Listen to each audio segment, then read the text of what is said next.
By day, just beside my darling abide.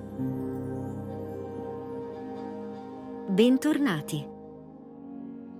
Torniamo a parlare di storia. Abbiamo visto il primo satellite nella precedente lezione ed era il 1957.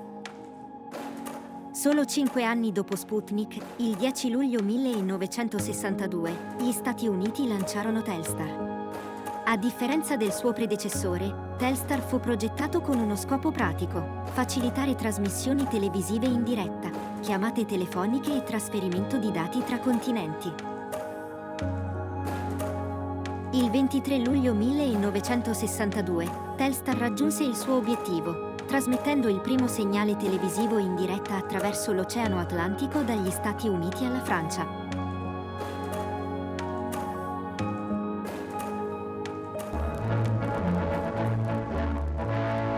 From a ground station nestled in the mountains at Andover, Maine, a signal is sent to a speeding satellite, an historic feat that could reshape man's future. That satellite, of course, is the Telstar, 170 pounds of complex electronic equipment that receives signals beamed from Earth, magnifies them 10 billion times, and rebroadcasts them back to Earth. Pictures, telephone calls, telegraph messages, and computer data all can be handled by the orbiting device. The Telstar receives its power from batteries that are recharged by the sapphire-coated solar cells, which in turn are activated by rays from the sun as it hurtles through space at a low point of 600 miles to a high of 3,500 miles. The Telstar is sent aloft from Cape Canaveral atop a Thor Delta rocket in a joint industry-government effort. The Space Administration team handles the launching for AT&T, and it's a $50 million phone call for the telephone company.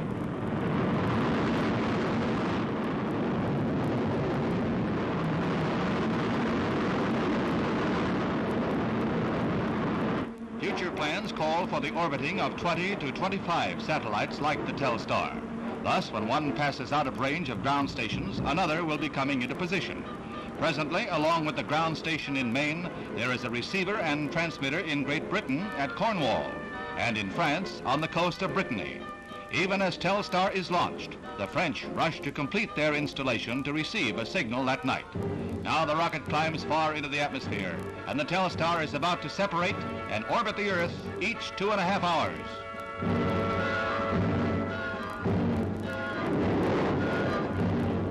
Starting with the 6th orbit and through the 9th, the Telstar is in range of both the U.S. and European stations, and pictures are received clearly in France, with somewhat lesser success in Britain on this first test.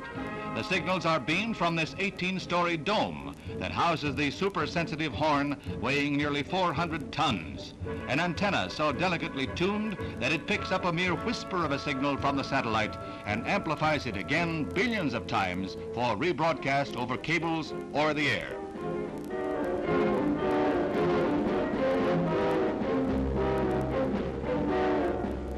Now comes the historic moment, a moment compared in significance with the first message sent over the telegraph.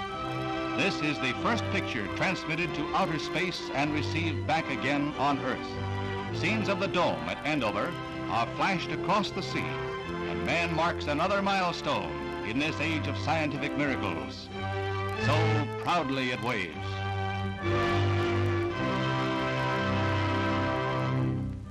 What does the future hold?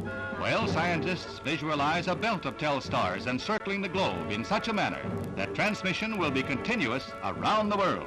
Both sides of the Earth can be in immediate photographic contact, communication that could bring better understanding among men.